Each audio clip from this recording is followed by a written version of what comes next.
जय जगन्नाथ।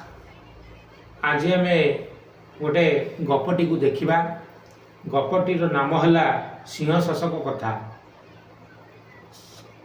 आमर शशक बोले ठेकुआटी छोट हेले मध्य तार विचक्षण बुद्धि द्वारा किपरि से पशुमानकर वंश रक्षा करिथिला, पशुमानंकु किपरि सिंह कबलरू रक्षा करिथिला, यही विषय रे यही गपरे आम देखा एवं एथुरु किछि शिक्षणीय कथा भी जानिबा, जहाँकि छोट क्या आम छोट बोली मन करिबा नाही।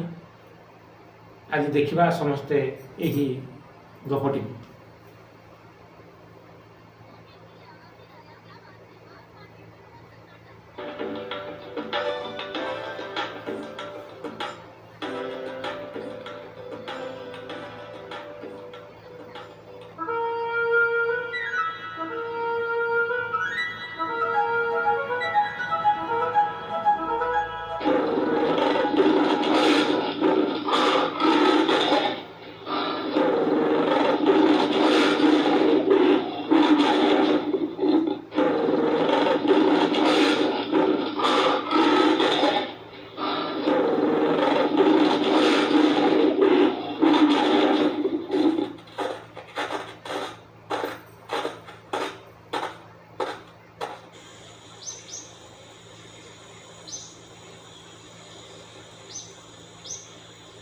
भाई माने शुण, एमती रही किसी हेनी। सिंह आम समस्त को मारी खाईदेव। तेणु आमको कौन गोटे उपाय करने को पड़ो। कौन उपाय करवा? आम समस्ते सिंह निकट को जावा आउ कहवा आम प्रतिदिन गोटे गोटे जीव तुमर आहार होगापी आसबू, जहाँफल कि आम मानकर एका बेले भी नाश हेब ना। तुम्हें ठीक कही ठेकुआ भाई।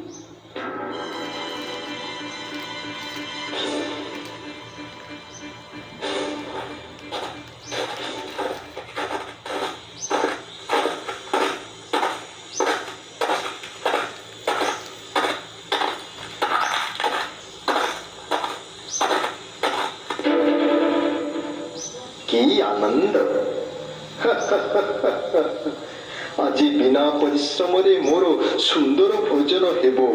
मूर्ख माने तुमे एठाकू काहीकि आसीछ? महाराज, कहीं आपण प्रतिदिन शिकार करने को जीवे, जहाद्वारा गोटे जीवन सन्तुष्ट हेबे। आमे चिंता करिचु आज जातिक्रम गोटे जीव आपणकर आहार पाई आपणक पाखक पठाइबु, जहाँ फल बिना परिश्रम आपणकर प्राण यात्रा हेबो आउ आम समस्तंकर मध्य विनाश हेबो नाही। तुम्हे माने ठीक कहिछ, किंतु जदि प्रतिदिन जणे जणे न आसीबो तेबे समस्तंकु मारिकी खाइबी। आज कहार पालिकी रे भाई? आज हरिण भाई जीवा।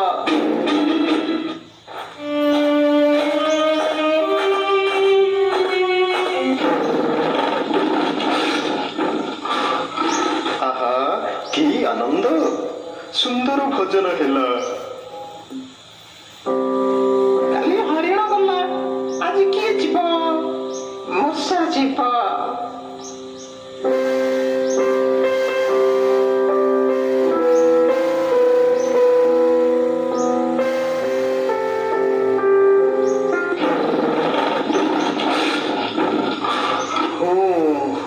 आज टिके तृप्ति भोजन हेलानी।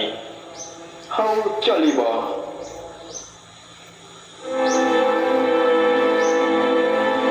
आज किए जीव कि भाई? ठेकुआ भाई सबले कहुच किए जीव किए जीव, आज किंतु तुमे ही जीव।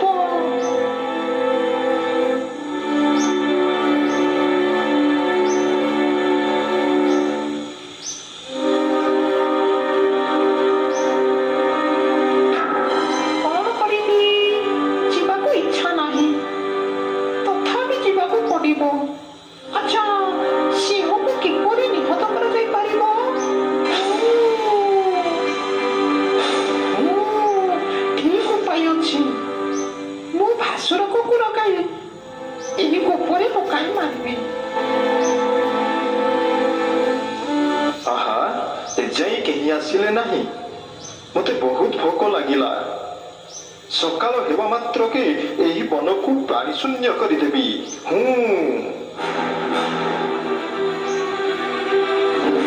ପ୍ରଣାମ ଭାସୁରକ ମହାରାଜ।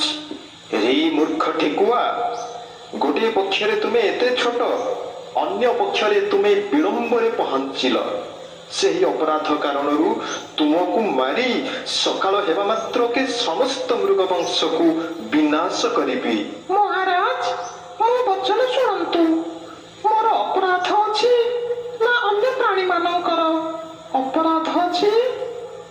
ଏଥିରେ କାହାର ଅପରାଧ ନାହିଁ। ତେବେ ବିଳମ୍ବର କାରଣ କଣ? ଶୀଘ୍ର କୁହ, ଯେଉଁ ପର୍ଯ୍ୟନ୍ତ ତୁମେ ମୋ ଦାନ୍ତକୁ ଆସିନାହଁ। ମହାରାଜ, ଜାତି କ୍ରମରେ ଯେହେତୁ ମୋର ପାଳି ପଡ଼ିଲା, ତେଣୁ ବନ୍ୟପ୍ରାଣୀ ମୋର କ୍ଷୁଦ୍ରତା ଦେଖି ମୋ ସହିତ ଆଉ 4 ଜଣ ଠେକୁଆଙ୍କୁ ପଠାଇଲେ। ସେ 4 ଜଣ ଠେକୁଆଙ୍କ ସହ ଆପଣଙ୍କ ପାଖକୁ ଆସୁଥିବା ବେଳେ ବାଟରେ ଗୋଟିଏ ସିଂହ ଗୁମ୍ଫାରୁ ବାହାରି ଆମକୁ କହିଲା, ରେ ତୁମେ ମାନେ କୁଆଡେ ଯାଉଛ? ଇଷ୍ଟ ଦେବତାଙ୍କୁ ସ୍ମରଣ କର। ତାଙ୍କ କଥା ଶୁଣି ମୁଁ କହିଲି, ଆମେ ଭାସୁରକ ସିଂହ ନିକଟକୁ ଆହାର ହେବା ପାଇଁ ଯାଉଛୁ। ମୋ କଥା ଶୁଣି ସେ ସିଂହଟି କହିଲା, ଯଦି ଏହିପରି ତେବେ ଏହି ବନ ମୋର, ମୋ ସହ ସମସ୍ତ ବନ୍ୟଜନ୍ତୁ ରହିବେ। ସେ ଭାସୁରକ ହେଉଛି ଚୋର।